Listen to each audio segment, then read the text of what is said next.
السلام علیکم ویورز، میں ہوں شاکر سولنگی۔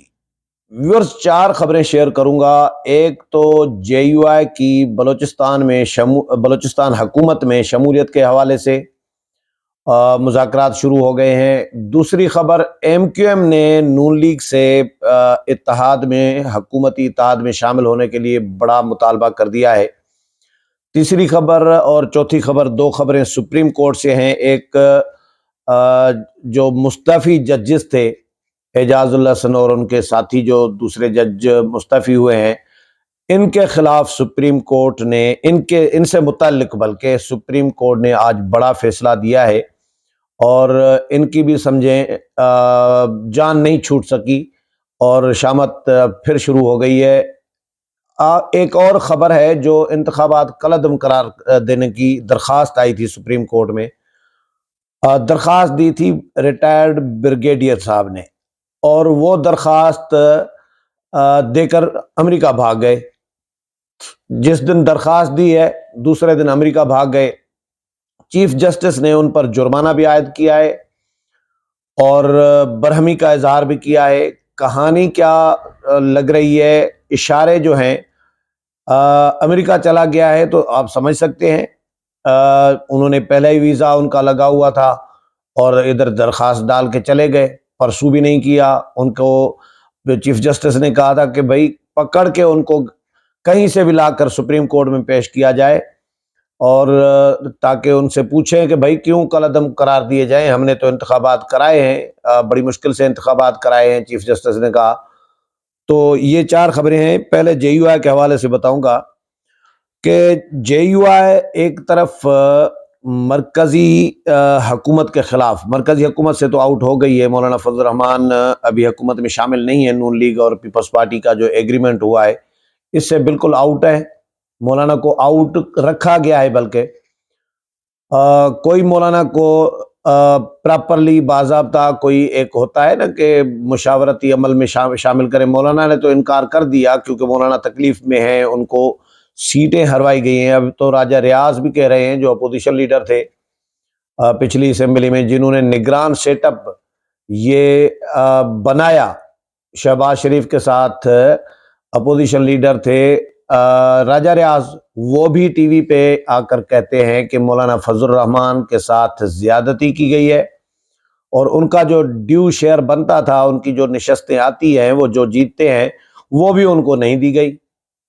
اور مولانا اس پہ ہیں کہ نون لیگ سے اس لیے ناراض ہیں کہ بھائی نون لیگ نے اپنا شیئر لے لیا، پیپلز پارٹی سے بھی اس لیے ناراض ہے کہ پیپلز پارٹی نے بھی اپنا شیئر لے لیا، لیکن شیئر اگر مائنس کرایا گیا ہے تو وہ مولانا فضل الرحمان کا، تو بھائی مولانا یہ پوچھنے میں حق بجانب ہے کہ میرے ساتھ بھائی کیوں ایسا کیا گیا۔ میں نے آپ کو ریزن مختلف ہے، حالانکہ مولانا نے انتخابات پرامن کرانے میں اپنا رول پلے کیا، افغانستان چلے گئے ریاست کی مرضی کے ساتھ، اور ان کو جا کے ریکویسٹ کی طالبان کو، یہ میں پہلے بھی بتا چکا ہوں کہ بھائی کالعدم ٹی ٹی پی کو لگام دیں اور ان کو کہیں کہ بھائی پاکستان میں انتخابات ہونے دیں، ڈسٹرب نہ کریں انتخابات کو۔ تو اس کے بعد پرامن انتخابات، تاریخ میں ایسے انتخابات پرامن نہیں ہوئے، تو یہ مولانا کا بھی اس میں سیکورٹی اداروں نے یقینی طور پر اپنی پوری جو سیکورٹی ہے انتظامات مکمل کیے تھے، لیکن انتظامات تو پہلے بھی ہوتے ہیں تو دھماکے کیوں ہوتے ہیں پھر؟ تو مولانا نے اس میں رول پلے کیا، اس کے باوجود مولانا کو ہروایا گیا برے طریقے سے۔ تو اب مولانا ان سے ناراض ہیں، تو مولانا یہ چاہ رہے ہیں کہ بھائی حکومت میں تو چلے، مولانا نہیں بیٹھنا چاہ رہے۔ مولانا ایک طرف تیاری کر رہے ہیں احتجاج کی، آج سے جے یو آئی کا احتجاج کا ایک پروسیس جو ہے وہ شروع ہو جائے گا ملک بھر میں، اور آج اجلاس بھی بلائے ہیں مولانا نے، اور اس میں مشاورت ہوگی، احتجاج کی حکمت عملی طے کی جائے گی، کیونکہ جے یو آئی کی مرکزی مجلس عاملہ فیصلہ کر چکی ہے کہ ہم اپوزیشن میں بیٹھیں گے، حکومت کے ساتھ نہیں جائیں گے۔ لیکن آج ایک تبدیلی یہ آئی ہے، ایک طرف احتجاج کی بھی تیاری ہو رہی ہے، تو دوسری طرف بلوچستان حکومت کی حد تک جے یو آئی نے مذاکرات شروع کر دیے ہیں نون لیگ کے ساتھ۔ آج مولانا عبدالغفور حیدری کی قیادت میں جے یو آئی کا وفد ملا ہے، جو دن گزر گیا نون لیگ کے اسحاق ڈار اور دیگر رہنماؤں کے ساتھ، اور ان کے ساتھ بلوچستان کی حکومت میں JUI کی شمولیت کے حوالے سے بات کی گئی ہے۔ میڈیا رپورٹس میں کے حوالے سے میں بتا رہا ہوں، تصاویر تو آئی ہیں، پریس ریلیز بھی آیا ہے۔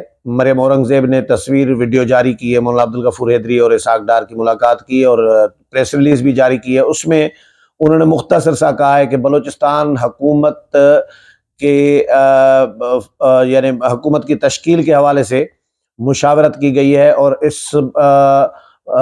اس بات کا جو احساس کیا گیا کہ بھائی بلوچستان کے حالات جو ہیں یا ملک کے حالات جو ہیں، اس میں بلوچستان میں تمام جماعتوں کو، یعنی سب جماعتوں کو اپنا اپنا ایک رول پلے کرنا چاہیے۔ اس طرح کی مطلب گول مول کر کے اس میں یہ نہیں لکھا کہ JUI نے درخواست کی کہ ہمیں شامل کرو، یا ہم نے انکار کیا کہ ہم JUI کو شامل نہیں کر سکتے، ہم PP کے ساتھ اتحاد کر رہے ہیں، پیپلز پارٹی کے ساتھ۔ تو یہ ایسا کچھ نہیں لکھا ہوا ڈائریکٹ، کیونکہ پریس ریلیز ہوتی اسی چکر میں ہے کہ جہاں اصل خبر کو چھپایا جائے۔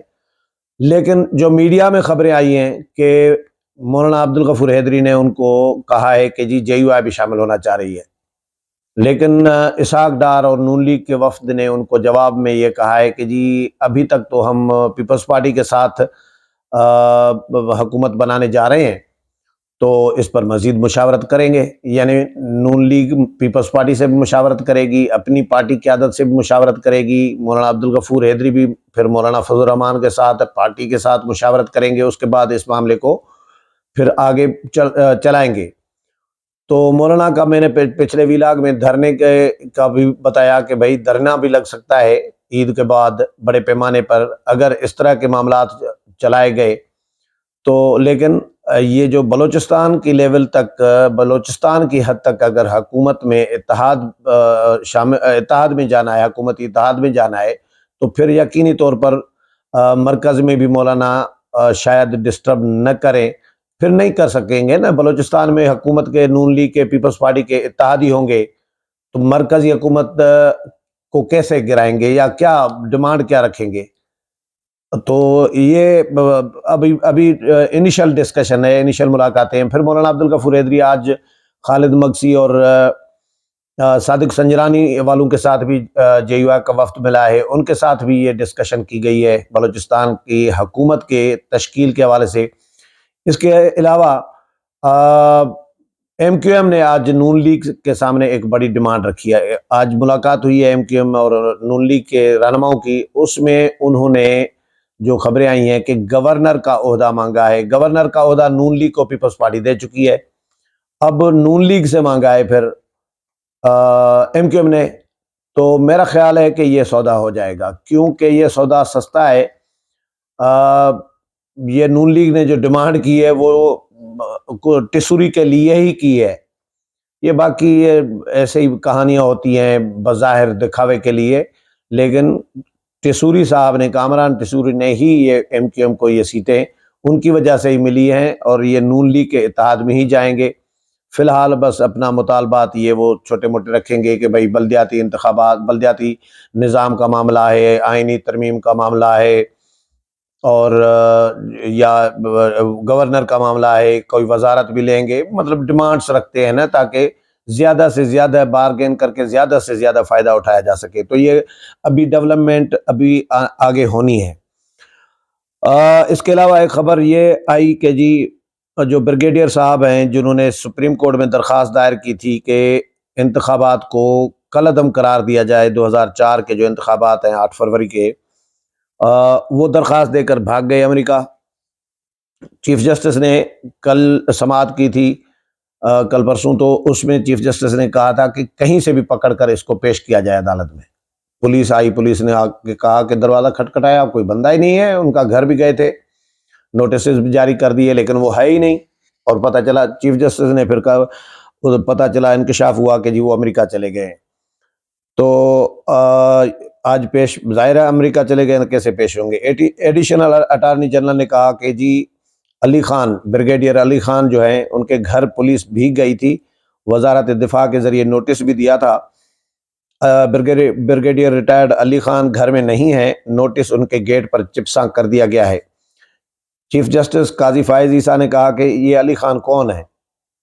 ایڈیشنل اٹارنی جنرل نے بتایا کہ یہ سابق بریگیڈیئر ہیں جن کا 2012 میں کورٹ مارشل بھی ہوا تھا۔ پھر اتنے میں شوکت بسرا صاحب پی ٹی آئی کے روسٹرم پر آ گئے۔ عدالت نے شوکت بسرا کو بولنے کی اجازت نہیں دی تو شوکت بسرا نے کہا کہ جی میرا تعلق پی ٹی آئی سے ہے اور اس کیس میں کچھ کہنا چاہتا ہوں۔ چیف جسٹس نے کہا کہ جی آپ اس کیس میں درخواست گزار بھی نہیں ہیں اور وکیل بھی نہیں ہیں، آپ بیٹھ جائیں۔ چیف جسٹس نے شوکت بسرا کو روسٹرم سے ہٹ جانے کی ہدایت کی۔ چیف جسٹس نے کہا کہ جی 19 فروری کو ہمارے آفس کو ایک ای میل آئی تھی، یہ ای میل فکسیشن برانچ کو علی خان کے بریگیڈیئر ریٹائرڈ علی خان کی جانب سے بھیجی گئی تھی۔ میں بیرون ملک ہوں، علی خان کا جو ای میل کا متن ہے 13 فروری، چیف جسٹس کہتے ہیں کہ جی 13 فروری کو قطر ایئر ویز کا ٹکٹ لے کر دوحہ اور پھر بحرین چلے گئے۔ عجیب بات ہے، درخواست دائر کی اور دوسرے دن بیرون ملک چلے گئے۔ اس ای میل کے بارے ہماری برانچ نے بھی کنفرمیشن کی کہ وہی شخص ہے۔ چیف جسٹس کہتے ہیں کہ درخواست گزار نے ای میل میں لکھا ہے کہ ملک سے باہر ہوں میں۔ چیف جسٹس کہتے ہیں کہ جی درخواست گزار نے ای میل میں درخواست واپس لینے کی استدعا کی ہے۔ علی خان نے لکھا ہے کہ جی بیرون ملک میں ہونے کی وجہ سے عدالت میں پیش نہیں ہو سکتا۔ ای میل میں بورڈنگ پاس، ٹکٹ اور بحرین جانے کی تمام سفری دستاویزات بھی لگائی گئی ہیں۔ دستاویزات کے مطابق درخواست گزار دوحہ سے کنیکٹنگ فلائٹ لے کر بحرین گیا۔ عجیب بات ہے، عجیب آدمی ہے، سستا ہونے کے باعث لوگ ریٹرن ٹکٹ لیتے ہیں، انہوں نے ون وے ٹکٹ لے لیا۔ لگتا ہے علی خان نے سپریم کورٹ میں درخواست دائر کر کے پبلسٹی جو ہے حاصل کرنے کی کوشش کی ہے۔ چیف جسٹس نے شوکت بسرا کا جو کنڈکٹ تھا اس پر بھی برہمی کا اظہار کیا۔ شوکت بسرا نے کہا کہ جی میں اس کیس میں کچھ بولنا چاہتا ہوں۔ چیف جسٹس نے کہا کہ آپ تشریف رکھیں۔ شوکت بسرا نے کہا کہ میں وکیل ہوں ہائی کورٹ کا۔ چیف جسٹس نے کہا کہ آپ کو ہماری آواز کیا سنائی نہیں دیتی، آپ بیٹھ جائیں۔ شوکت بسرا کے کنڈکٹ پر عدالت نے صدر سپریم کورٹ بار کو روسٹرم پر بلا لیا اور کہا کہ جی چیف جسٹس نے کہا کہ صدر سپریم کورٹ بار کو کہ ان صاحب کو دیکھیں، یہ بھی آ گئے تقریر کرنے، ان کے خلاف کیا کیا جائے، بار میں ان کا کیس بھیجیں۔ صدر سپریم کورٹ بار نے کہا کہ جی ان کا اس کیس سے تعلق نہیں ہے، درگزر کر دیں۔ چیف جسٹس نے کہا کہ جی آپ کہتے ہیں تو ان کو چھوڑ دیتے ہیں، انہوں نے مگر باہر جا کر اس کیس پر گفتگو کی تو پھر یہ تیار رہے۔ صدر سپریم کورٹ بار نے کہا کہ جی میں انہیں سمجھا دوں گا۔ پھر سپریم کورٹ نے 8 فروری کے انتخابات کالعدم قرار دینے کی درخواست خارج کر دی اور بریگیڈیئر ریٹائرڈ علی خان پر 5 لاکھ روپے کا جرمانہ بھی عائد کیا ہے۔ آخری خبر، وہ جو مستعفی ججز ہیں بندیال اینڈ کمپنی، بندیال کی ساتھی جو تھے دو، وہ ریفرنس شروع ہونے والے تھے، ان کے خلاف کارروائی ہونے والی تھی تو انہوں نے استعفیٰ دے دیا، سمجھا کہ شاید جان چھوٹ جائے گی، اور خود ہی فیصلہ دے کے گئے ہیں کہ بھائی جو استعفیٰ دے جائے جج، اس کے خلاف کوئی کارروائی نہیں ہو سکتی، یہ انتظام کر کے گئے تھے۔ لیکن سپریم کورٹ نے جسٹس امین الدین خان کی سربراہی میں سپریم کورٹ کے 5 رکنی بینچ نے عافیہ شہر بانو کیس کی سماعت مکمل کرنے کے بعد کچھ دیر کے لیے فیصلہ محفوظ کیا۔ لارجر بینچ کی جانب سے مختصر فیصلہ سناتے ہوئے وفاق کی اپیل منظور کر لی گئی۔ سپریم کورٹ نے عافیہ شہر بانو کیس سے متعلق اپنے 2 ججز کا فیصلہ تبدیل کرتے ہوئے قرار دیا کہ سپریم جوڈیشل کونسل میں دوران کارروائی اگر کوئی جج استعفیٰ دے جاتا ہے تو بھی اس کے خلاف کارروائی ہو سکتی ہے۔ کارروائی کا اختیار سپریم جوڈیشل کونسل کا ہے اور یہ اس کی ہی ثوابدید ہے کہ زیر التوا سپریم جوڈیشل کونسل کی کارروائی جج کے مستعفی ہونے کے بعد جاری رکھنی ہے یا نہیں۔ وفاق نے شہر بانو کیس کے خلاف دائر اپیل میں موقف اپنایا تھا کہ اگر کوئی جج استعفیٰ بھی دے جائے تو بھی اس کے خلاف کارروائی ہونی چاہیے، جبکہ سپریم کورٹ کے مستعفی ہونے والے جج جسٹس اعجاز الحسن کی سربراہی میں 2 رکنی بینچ نے فیصلہ دیا تھا کہ اگر کوئی جج ریٹائرڈ ہو جائے یا استعفیٰ دے جائے تو اس کے خلاف کوئی کارروائی نہیں ہو سکتی۔ وفاق نے اس فیصلے کو سپریم کورٹ میں چیلنج کیا تھا، جس پر اب 4 ایک کے تناسب سے سپریم کورٹ نے واضح کر دیا کہ سپریم جوڈیشل کونسل مستعفی یا ریٹائرڈ ہونے والے جج کے خلاف بھی کارروائی کا اختیار رکھتی ہے۔ جسٹس حسن اظہر رضوی نے اکثریتی فیصلے سے اختلاف کرتے ہوئے کہا کہ اپیل جو ہے زائد المیعاد تھی، اسے منظور نہیں ہونا چاہیے تھا۔ تو یہ 4 خبریں تھیں جو آپ کے ساتھ شیئر کی ہیں۔ امید ہے پروگرام پسند آیا ہوگا۔ اگلے پروگرام میں پھر ملاقات ہوگی، تب تک اجازت چاہتا ہوں۔ اللہ حافظ۔